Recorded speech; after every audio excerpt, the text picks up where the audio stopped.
comic review time. This week I have Dick Grayson and Damien, number 7, by Grant Morrison, and the special guest star artist is Cameron Stewart. I'm not too familiar with Cameron Stewart. I know Cameron worked on Sea Guy with Grant Morrison. Miniseries a lot of people like. I didn't personally read it, so I don't have any personal experience with it. But I understand they worked together in the past, which is good. Grant Morrison is kind of a writer who, he is almost a writer by ADD, and he seems to get worse with that the more he writes, the older he gets. And so some writers can't really keep up, really. And I've noticed sometimes I'll have to reread some artists' work with him. And some blend his style perfectly. So it's nice to see him working with one of his past collaborators. Here we go. Dick Grayson has gone to London, and let's see, he's working with the Squire because Damien is temporarily out of commission. Let me go to that page. He's still recovering from the injuries he faced in the last story arc. And Talia is taking care of him with some of the super surgery that she has at disposal at her hands. Look at this. They're taking out his fucking spine. By the way, don't tell Barbara Gordon they're doing this. Yeah, they're healing him. So meanwhile, he's working with the Knight and the Squire, who I enjoy. You know, after Morrison's done with this, I wouldn't mind seeing him do a Knight and Squire series. I think he writes her really well. Terrific action sequence in the beginning. And Stewart's artwork is just beautiful. It's nice and layered. It feels, maybe not so much layered. No, that's not the word I'm looking for. There's a nice reality to his work, and I really enjoy looking at comics that have that kind of feeling. That has kind of some kind of grounding. And here's some more Silver Age Batman crap, those little tiny helicopters that he hasn't used since the 60s or 50s.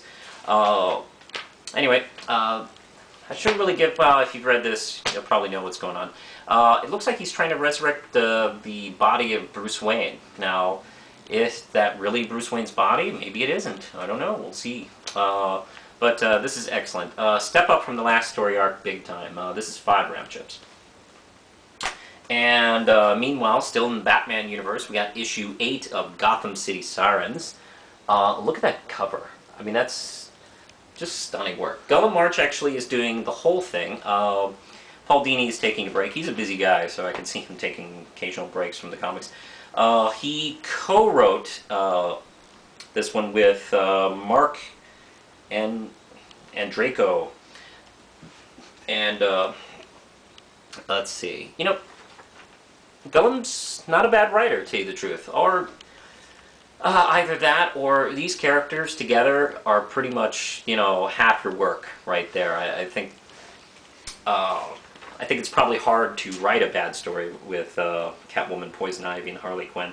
But let me tell you something. Gullum March's art, I've probably been talking him up quite a few issues now, but there's something really, really interesting about his work. At first glance, you could probably pass him off as kind of a cheesecake artist, or maybe, or you know, just a typical comic artist. But there's something about his work. I haven't been able to put my finger on it. Maybe there's almost a European feel to his work. There's just something else. This is what I think about. It all depends on what you bring to a piece of work that's been done over and over again. And I think that's what Gullum does. I think he has a unique approach to his work.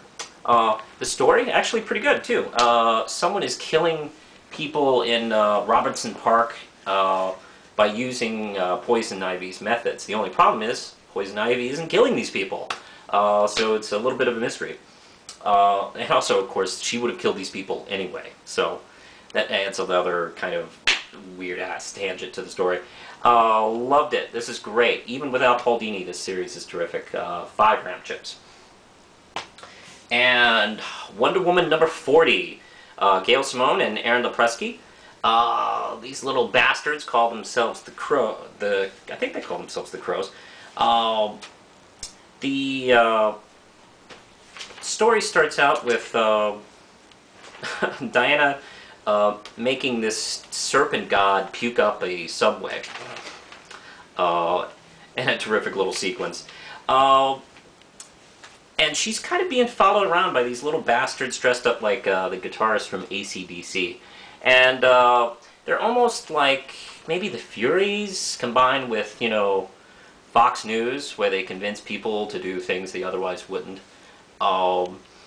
They're instigators of violence, and they're working the people of DC. As we get to little visit from Etta Candy, she's been in the hospital since the genocide story, and Diane's visiting her, seeing how she's doing. She felt a little guilty about the way she got hurt, but you know, Etta makes it clear that, you know, she doesn't blame her at all. It was genocide's fault. She's the one who hurt her. And also, we get to see that she's been working with Checkmate. And also, the story ends with apparently Power Girl had come in contact with the Crows, which is why she attacks Diana. Next issue, big fight between Wonder Woman and Power Girl. Loved it. 5 round chips. I don't have any complaints. This week's comics were very good. I also bought Daredevil and Batman Streets of Gotham, but I haven't had a chance to read those yet, so they'll be in my next comic review. But till then, push the button, Lindsay.